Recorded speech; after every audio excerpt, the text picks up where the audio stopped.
ak Rashford. On va vous donner les dernières informations yi nga xamante ne dafay concerner Marcus Rashford.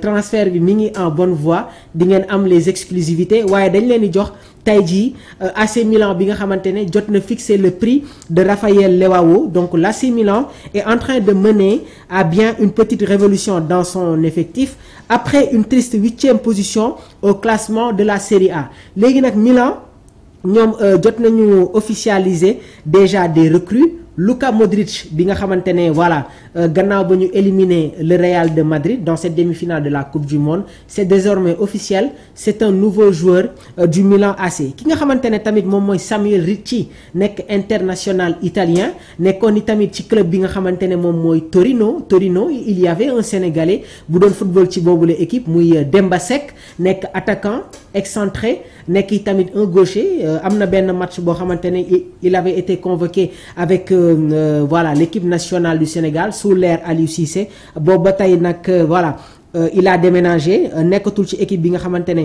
moom mooy Torino. Mais lu ma leen mën a wax mooy après les départs de Tidjani Reynolds fële nga xamante ne moom mooy ca Manchester City, Milan AC renforcé nañu dans leur entrejeu.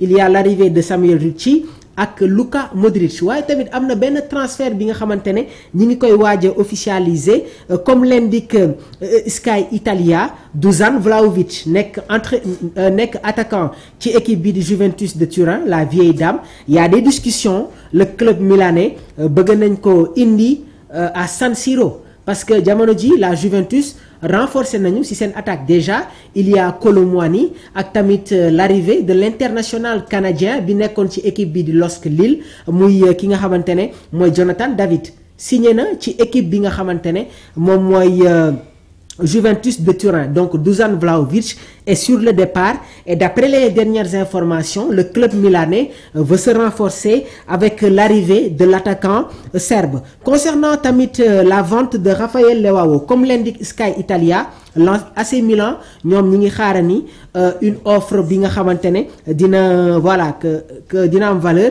Déjà une grosse vente bi nga xamante ne dina permettre aux Lombards de renflouer leur caisse. Selon le média transalpin, son prix de vente a été fixé à 85 millions d'euros. Le Milan AC réclame 85 millions d'euros pour l'international portugais passé par Lille muy Raphaël Leao. maa ngi leen koy wax sànq, le Bayern de Munich, le FC Barcelone sont intéressés sur le joueur. Donc actuellement nag il n'y a pas encore de proposition concrète, mais Milan AC seen direction bi, la direction milanaise a été très claire. Pour Raphaël Leao, il faut 85 millions d'euros plus yenn bonus yi nga xamante ne dina ñëw agité wu sur sa clause libératoire. Mu nekk tamit une affaire à suivre. Abdourahmane, voilà autre information bi nga xamante ne dafay concerner l'Olympique de Marseille. Pierre-Emerick Aubameyang moom itamit nekkoon na joueur ci Olympique de Marseille. Selon nos informations, l'Olympique de Marseille et Pierre-Emerick Aubameyang sont en contact pour un retour au club cet été. On va vous expliquer. Le 18 juillet 2024, Pierre Aubameyang dafa annoncé woon son départ de l'Olympique de Marseille après une seule et unique saison.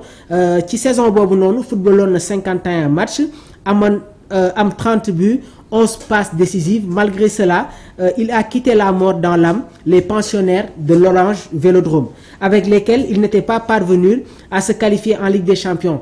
Sur son compte Instagram nag, il avait publié un long message d'adieu qui lui était tombé amoureux de l'Olympique de Marseille. Actuellement nag, il y a des discussions. L'Olympique de Marseille ñi ngi en contact avec l'attaquant gabonais pour un probable retour. Et du yàgg tuuti man jàpp naa ne que dinañ ko officialiser. Pierre-Emerick Aubameyang bi nga xamante ne jamono ji mi ngi football dans le championnat saoudien. Donc jotoon na signer un contrat jusqu'en 2026 avec le puissant club d'Al Qadsiya sous les nouvelles couleurs. Le Gabonais a brillé gannaaw ba mu dugalee 21 buts et gannaaw ba mu marqué 21 buts et délivré 3 passes en 36 apparitions, toutes compétitions confondues. Donc ce sont les statistiques de Pierre-Emerick Aubameyang dans le championnat saoudien. Autre information bi nga xamante ne tamit day concerner, maa ngi leen ko doon wax, le Real de Madrid. Déjà il y a une révolution mercato qui se prépare après l'humiliation face au Paris Saint-Germain. Alvaro Carreras nekk défenseur ci équipe bi nga xamante ne moom mooy Benfica, c'est un latéral gauche jamono ji d'après Fabrizio Romano les pourparlers sont en cours, le défenseur est prêt pour rejoindre la Casablanca. Et li ñu leen mën a wax mooy il faut que tamit Real de Madrid si wàllu boobu noonu ñu renforcer wu bu baax a baax a baax. Il faut que le Real de Madrid se renforce sur leur poste d'arrière gauche. Ferland Mendy chaque saison dafay am blessure. Ferland Mendy chaque saison dafay am blessure dina toog benn 30 à 35 jours ou plus du ko football. Et un club de Real de Madrid avec les compétitions multiples yi nga xamante ne ñi ngi koy football. dañu war a am ay joueurs yi nga xamante ne ils seront là pour combler les absences waaye tamit yenn voilà suspension yi nga xamante ne dafay dal yenn joueurs yi loolu moo waral jamono ji Alvaro Carreras moom déjà jot na joxe sa décision c'est désormais quasi officiel dina dem rejoindre équipe bi di Real de Madrid léegi nag il y a des exigences du président du Benfica muy Rui Costa moom i tamit mu nekkoon i tamit un joueur de l'AC Milan jamono ji am na ay yenn critères yi nga xamante ne teg na ko mais du yàgg tuuti Alvaro Carreras dina nekk un joueur de la Casablanca. Fan la Real de Madrid war a renforcer wu déjà année bi ñu génn il y avait des problèmes parce que Real jotul woon trouver une solution pour compenser le départ de Toni Kroos.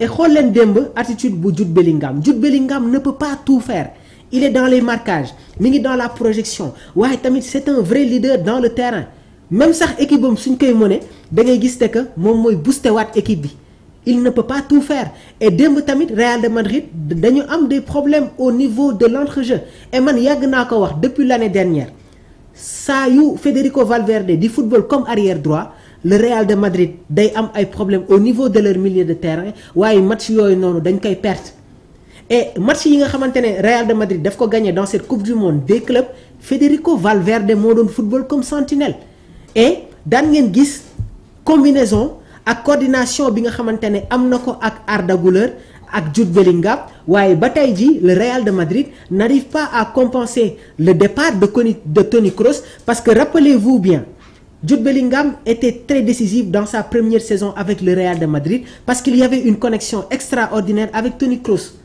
C'est Toni Kroos qui faisait toujours l'avant-dernière passe. Après Jude Bellingham, à travers sa palette technique, waaye tamit son efficacité, gis nañ ne que il était très performant et très lucide devant les buts. Mais connexion boobu noonu jamono ji moom moo amul ci équipe bi di Real de Madrid. Il y a des joueurs yi nga xamante ne ñu ngi leen di évoquer au niveau de l'entrejeu merengue. Angelo Stiller nekk tamit international de la Mannschaft di football ci équipe bi di Stuttgart. Au début de ce mercato ñi ngi doon évoquer bon est-ce qu'il ne va pas rejoindre la Casablanca mais depuis l'arrivée de Xabi Alonso dafa distribuer waat les cartes. Arda Güler mi ngi nekk dans l'entrejeu de la Casablanca. Léegi nag avec ce système hybride sûrement avec les retours de Trent Alexander-Arnold ak ki nga xamante ne moom mooy Dean Huijsen Federico Valverde dina retrouver waat son poste au niveau du milieu de terrain. Léegi démb Xabi Alonso a été très clair nee na saison 2025-2026 bi commencé gul saison 2024-2025 bi moom moo jeex.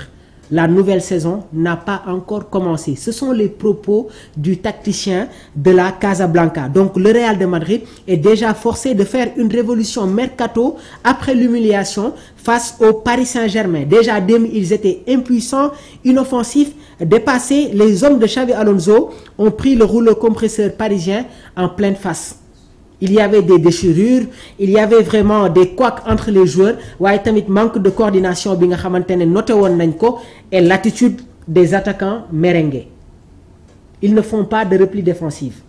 Et sooy football avec une équipe offensive comme le Paris Saint-Germain wala ak le FC Barcelone il faut nga am ay attaquants yi nga xamante ne dañuy amal un repli défensif pour pouvoir suppléer les